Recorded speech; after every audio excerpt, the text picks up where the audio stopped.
This is Møller Nielsen from Java Code Geeks, and I'm going to teach you how to write clean, efficient code using database triggers.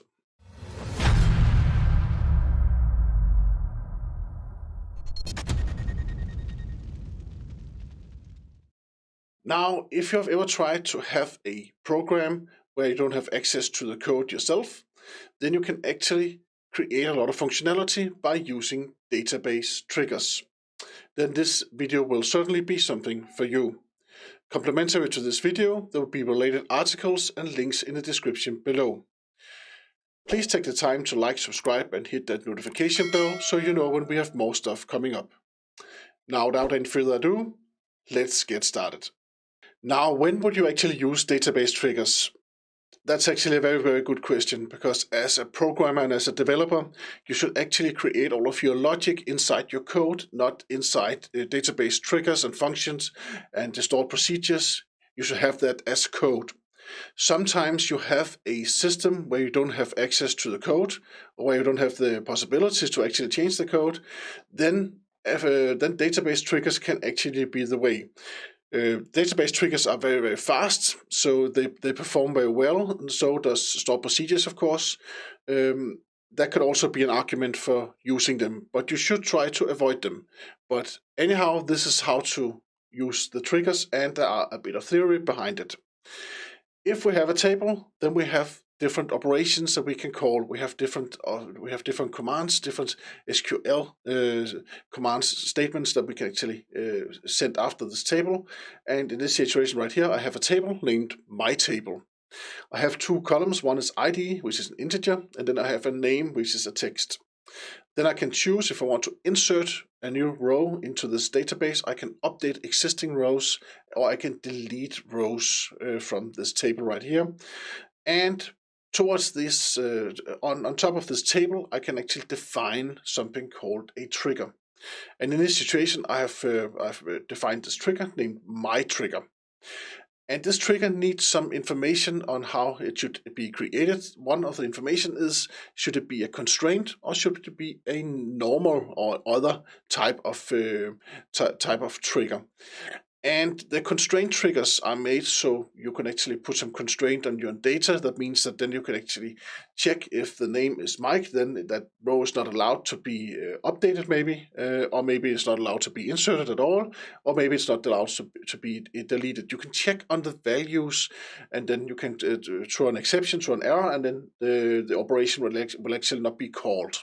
If any error happens within the function that matches the trigger, then nothing will actually happen. The operation will then be cancelled. So the constraint type is one type. The type that is a bit more interesting and a bit more fun to play around with is the other type, where you leave out the constraints keyword.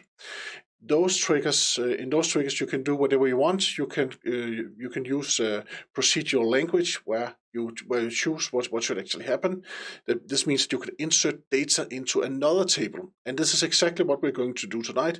When we insert something in one table, then we are going to insert something in another table also, which is actually a kind of a log, because sometimes you would have a table where you insert data into it, and then at some other point, then that data will then be updated or deleted. But you would actually like to know what was the values of that within the rows in that data at a given certain time. At a given certain time. That means that you can actually create a log table that does this. And this is the example that we're going to look into tonight.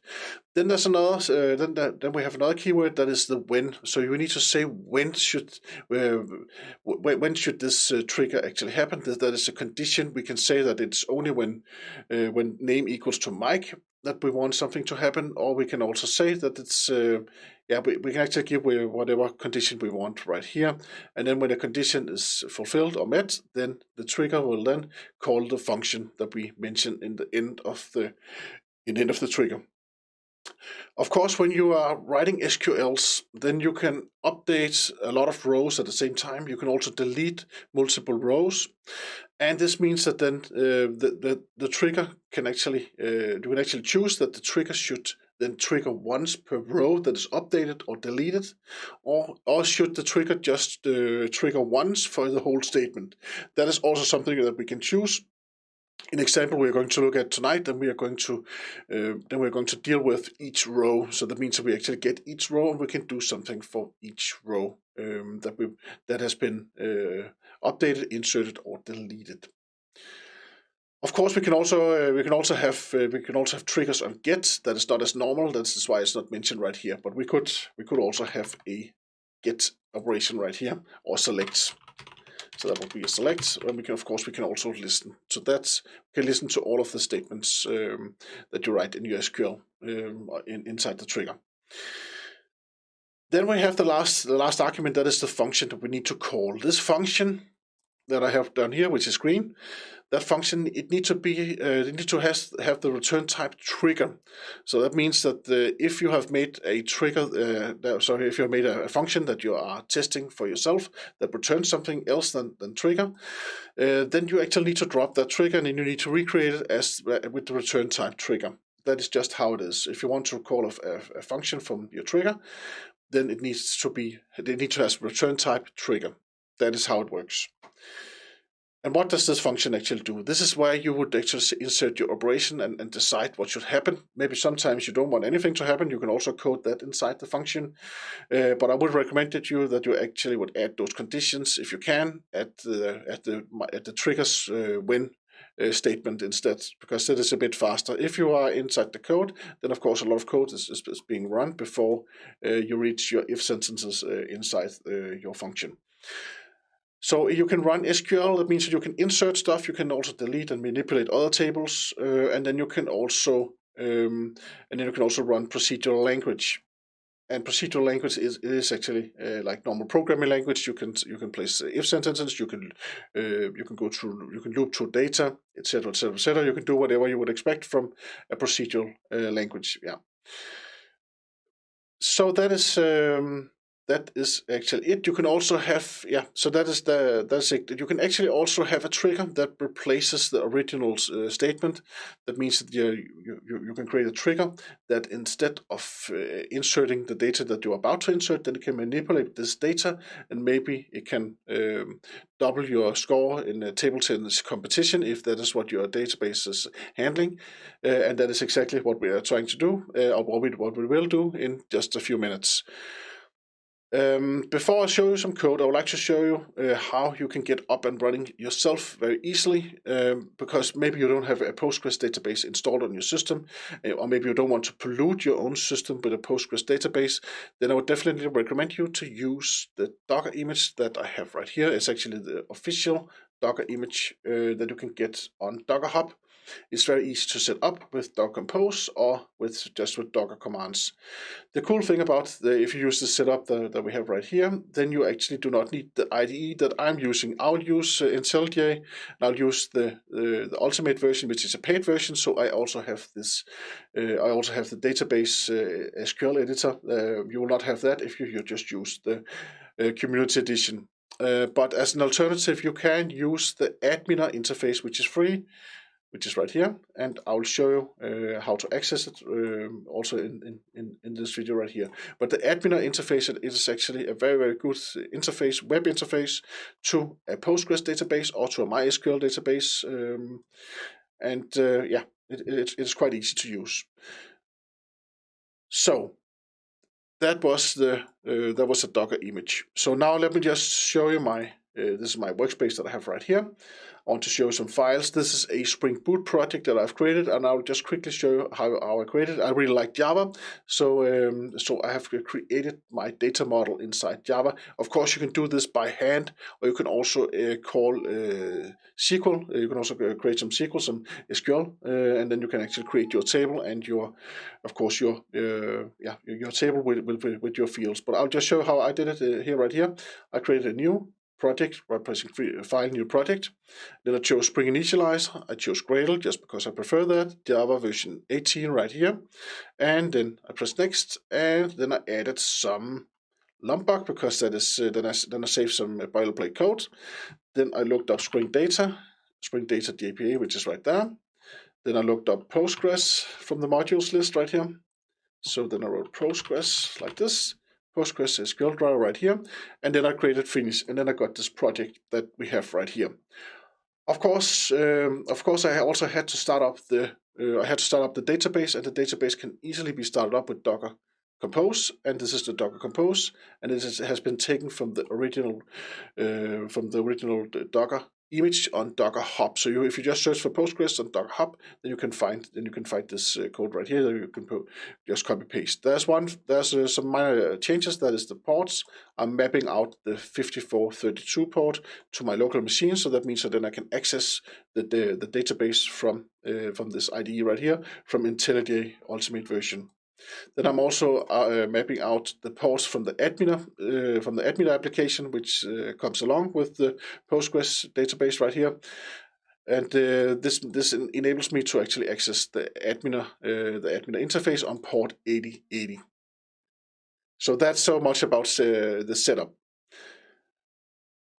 Then the next thing I did was to create my data model. So I like to use source code, so I went and created two JPA entities, as it's called, Java Persistence Annotation. So I created the two entities, one which is table tennis rank, and then I gave it an ID field right here, then I gave it a name field, then I gave it a club name, then I gave it some points also.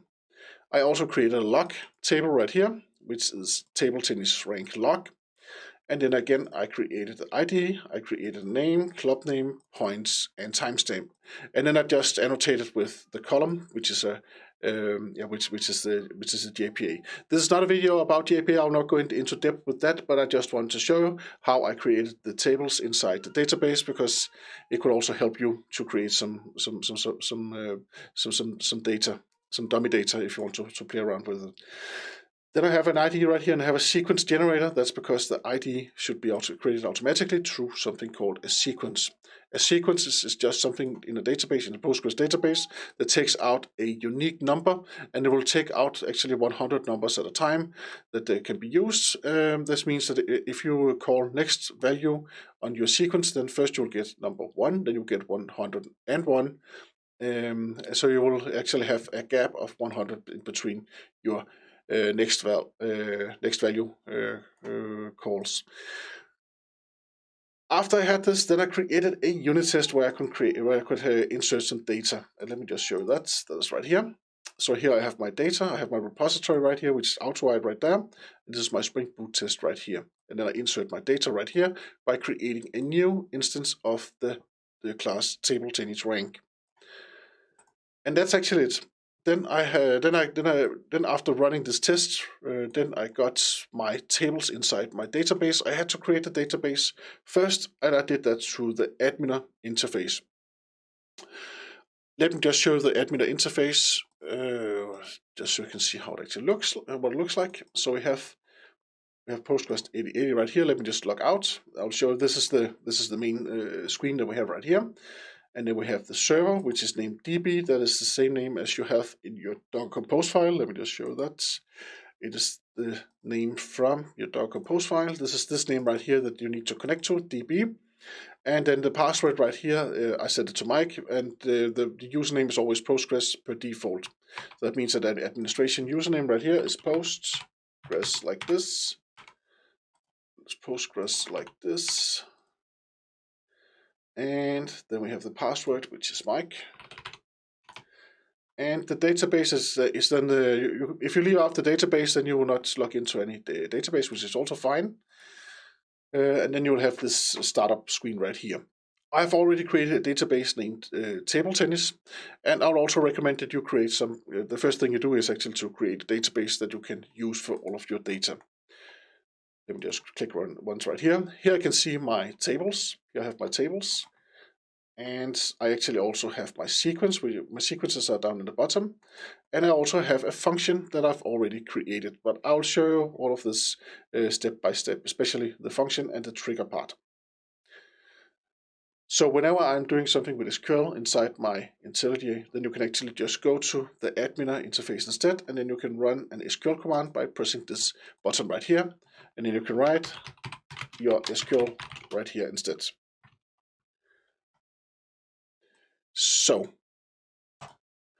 let us now go to the syntax itself, because when we want to create when we want to create a trigger. It looks a bit complex when you look at it in the beginning, but do not let this put any fear into you, because do not get scared from this, because it is actually quite simple. When you have created one trigger, then it will be very easy to create more triggers, of course. The first statement is create or replace, and you can actually, I have both, because then you can use your SQL. You can use that both for the first time when you call the create, and you can also use it to edit your trigger. So if you add or replace, then you can also edit your trigger. Then you can add whether this should be a constraint trigger. If you want to create a constraint trigger, then it is because you want to ensure that your data your data has some certain rules that is being followed. Like maybe you don't want any values above some threshold, like 100. You don't want the table tennis players to have more than 100 points. Then you can create a constraint for that. And then if someone tries to insert a row or update the points for a player that is more than 100, then you would actually throw an exception, and then you will get an error, and the SQL will actually not be executed. That is a constraint trigger. The trigger that I will show you tonight is without constraint, but just they are there. It is okay that you just know that they're there, and if you want to try them, then there are some very good documentation both on javacodegeeks.com, but also on the official documentation page for Postgres, and that is at postgres.org. I'll just show where that is right here. So this resource is also quite good, postgres.org. Then we have the trigger, and then we have the name. The trigger, that is just that is just a word that needs to be there. And then you can put whatever name you want, my trigger or whatever you want to. And then you can decide, should this trigger before the operation? When we saw the operations before, we have select, insert, update, and delete. But we can actually also choose if the trigger should be triggered before the select actually happens, or after the select has happened, or before the insert has happened, or after the insert has actually happened. And of course, this is a big deal, especially with update, because then if you want to do some changes, then it's important to know if you are before the update in the flow or after the update in the flow. Then you know whether you should actually update maybe what you should actually do. That is quite important to know, of course, if it's before the update, after the update, or if it's before the delete or after the delete that you call this trigger right here. And we also have the instead of.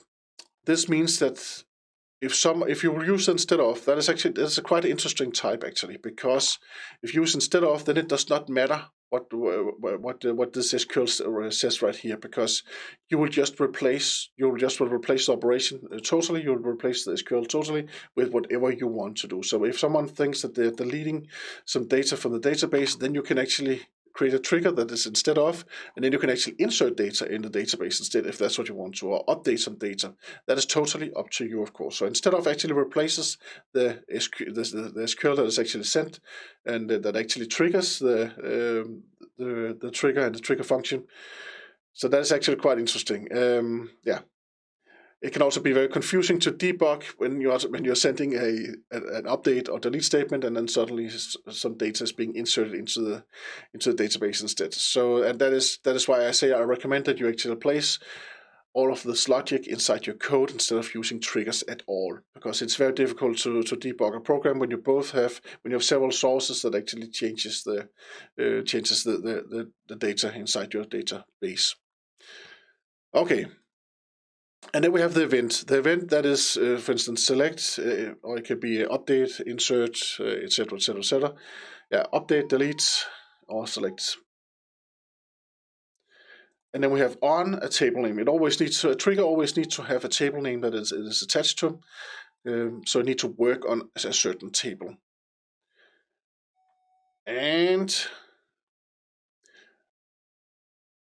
the old and new, I would actually not recommend you to change those. Those are references to the old data and the new data. So that means that if you are updating one row, then you can access the old value, the old row, by writing old in front, and new, and the new value by writing new and then something afterwards that. after that. Of course, if you are inserting something, into the table, then you would not have you do not have an old reference because there was not any row there already there.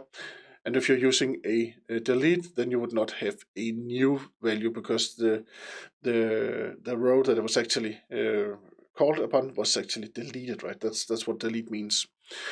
And this actually enables us to change those references so they are named something else and old and new. But keep those names right there. Keep old and keep new, because then when another developer looks into your trigger code, then it can actually see what is going on. So then we have the when condition. Okay, yeah. First we have the for each row or for each statement.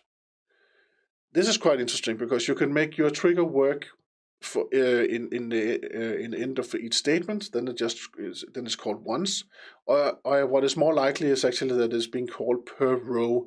That is the most used in my experience, at least. That's the most used triggers. That every time a row is manipulated, then you want something to happen. Then here we have the when condition. That is where you can actually set when, and then you can refer to the old or the new value. If the new value .name equals to Mike, then you want to call this procedure where we have this function that we have right here, and maybe you want to double my score. That is what we're going to do in just a minute.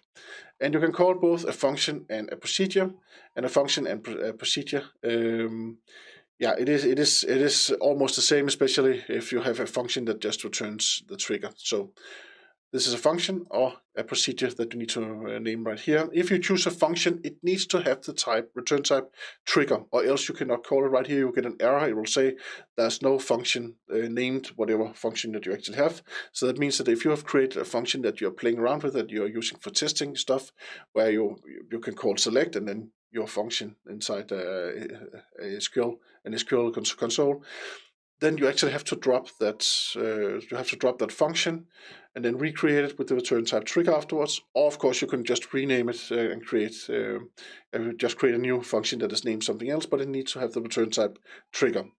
The reason why I mentioned this so many times is because I was stuck myself in that situation. So yeah, so that's it. I have prepared some. I've set up my database right here. So if you have the ultimate version of IntelliJ, then there's a database view, and you can just go and add a data source. And the cool thing about this is that if you don't have the database drivers locally, then they will automatically be downloaded when you say new data source and then PostgreSQL, which is up in the top right here because I just used it. And if you do not have the drivers, then you would have a yellow bar where I have my cursor right here just below the URL field. Then there would be a yellow bar that said, should IntelliJ download the drivers for you? And of course you would say yes, thank you very much, and then you would actually get those drivers on your local setup. You can also test your connection, of course, and you can give the username and password, or you can type in and you can also, of course, type in the URL right here, which in this situation is a JDBC connection that we have right here, and it is of the type PostgreSQL. I'm going to cancel because I've already created one right here, and it gives a deep insight into the Postgres database. I get my database, which is table tennis, and then I can list all of my schemas. I have a public schema right here. If you do not mention any schema, then public is usually the default one. But I would definitely recommend you to always mention the schema also when you are creating triggers, when you are creating functions. Always mention the triggers. It will actually it will leave out a lot of possibilities for errors. So always do that. So here you can see I have my tables.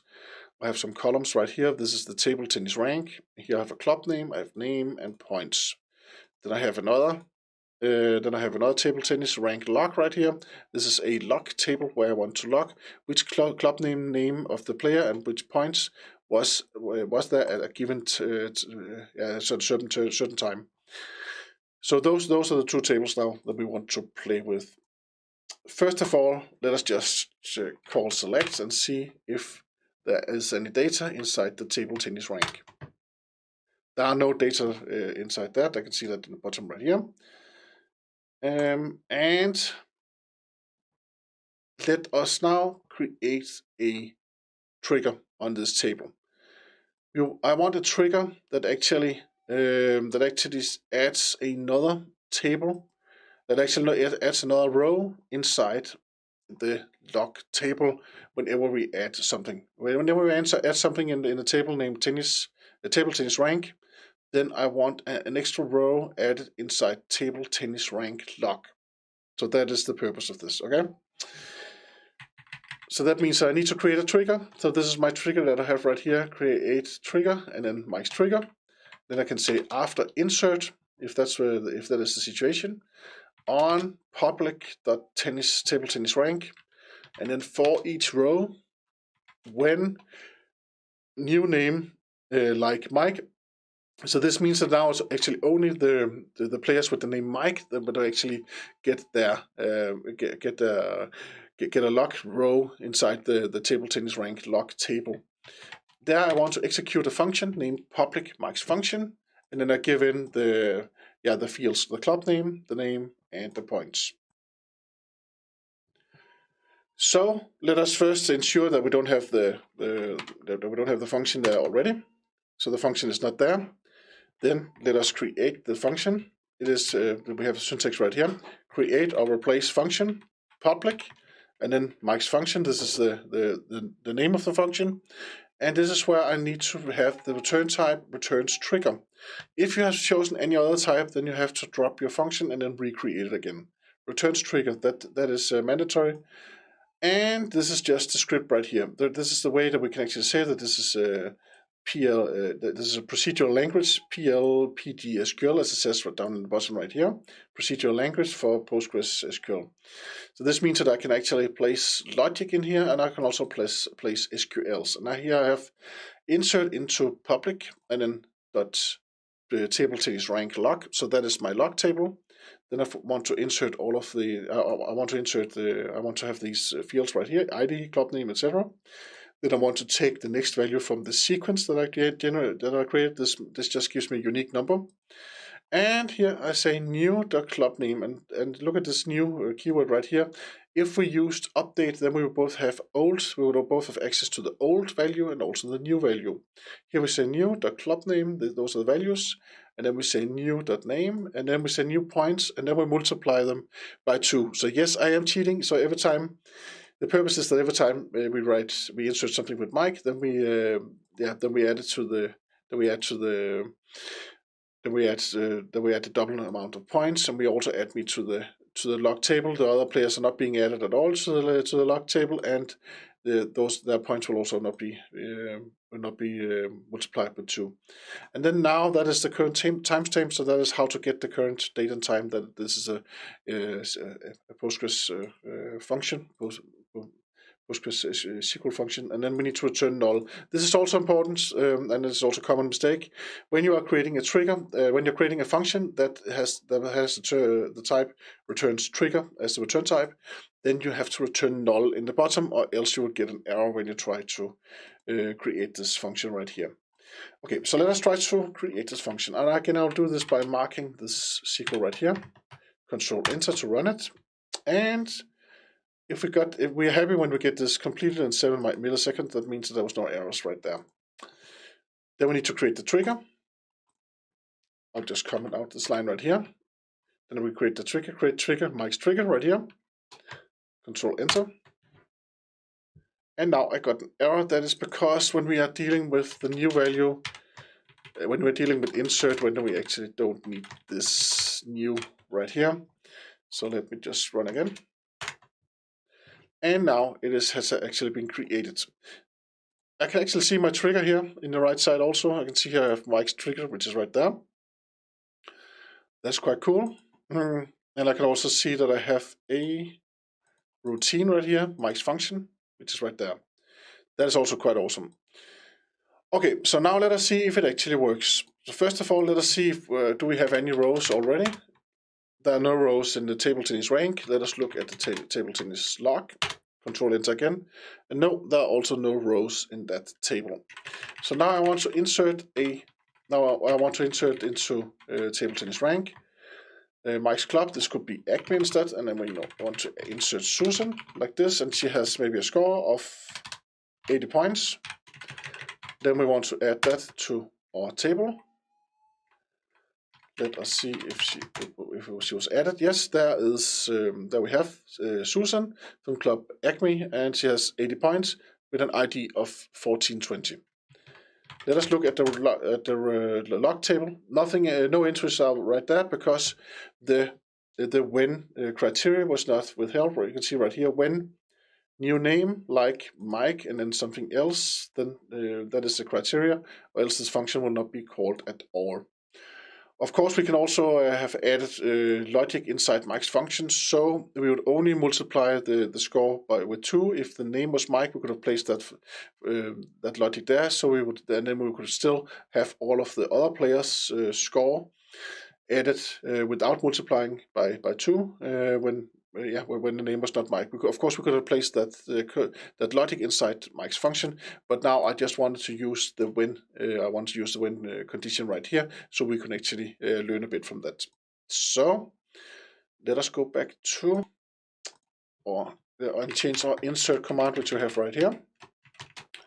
We can say Mike's club, Mike's table change club, and then Mike the trigger programmer right here, and then we can have a score of 50 because then it's easy to multiply with 2, and then we know that it should say 100 inside the log.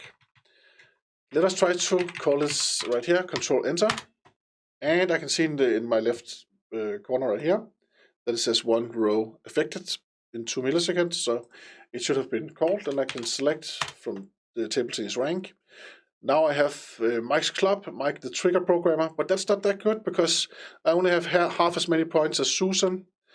The table change rank table, it will be the data from that table will be scratched like every week, and then there will come new data inside this table. So that does not matter. But what does matter is the log table. This data will stay there forever, so people can forever see that Susan is better than Mike, or can they? Let us try to select data from the log table. It actually did not. It actually. Oh, okay.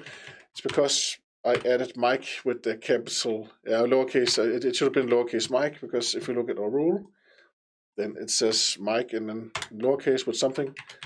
Let's just try again. So here we have Mike the programmer in lowercase. It is case sensitive in that rule that I made right there. And you can also see the ID actually differs by 100, and that is because our sequence has been defined to jump with 100 numbers between them. Let us look at the log table this time and see if we actually got a row. Yes, now we got a row inside the log table right there. Let me just drag this a bit to the left so we can see what's going on. Here we have the ID 1720, then we have Mike's club, and then we have Mike the trigger programmer with a lowercase m, of course, or else or trigger when condition was not met, and the point was 100. That means that I was better than Susan, right? That's quite good. And then we have this timestamp right here. And that is actually it. We can, of course, we can also change the type. So we say after an update instead, then we can just change, and then we can also remove the when condition like this. Let us try that. So now I will execute this. Now I'll change this trigger right here. Create trigger. Let us say create or replace trigger. Let us try that instead. So even though we got some red markings right there, then it still works. That is because IntelliJ actually prefers that if it says replace or create. It does not like this, but never mind. It still works. It is still valid to write, and we can actually see that it was completed. So now we will try to insert now we'll try to update. So now that means now we will actually try to update the table. So first of all, let us just see what we already have. We already have that Mike's club right there. We have that times 2. Now let us try to update and then table change rank. And let us just update all of the points. We'll set all of the points to, let us set all of the points to 100. That's what we want to do. We want to update set points equal to 200. That's 100. We want to do this for each entry. So that means that our trigger, if everything works as we expect, then it should actually be called 3 times. One for Susan, one for Mike with uppercase M, and one for Mike with lowercase m. Let us see if that actually happens. So now I'm going to update my table tennis rank like this. And let us see what we have now. Now they all have 100 points. Let us try to see how the log table looks now. Now we got 3 more entries. That was quite awesome, and they almost have the same timestamp, and that is because the triggers and the functions they are very, very fast. So sometimes performance can actually be it can be an arc and can be a valid point in order to make for reasoning for why to make a trigger. Then we have the 3 entries right here. We have the Susan, we have Mike, and we have the Mike with lowercase, and they all have 200 points, even though that we know that they only have 100 points because we took the new value and then we multiplied by 2. I hope you liked this video. If you did, then please take the time to like, subscribe, and hit that notification bell because we have a lot of cool stuff coming up. Bye.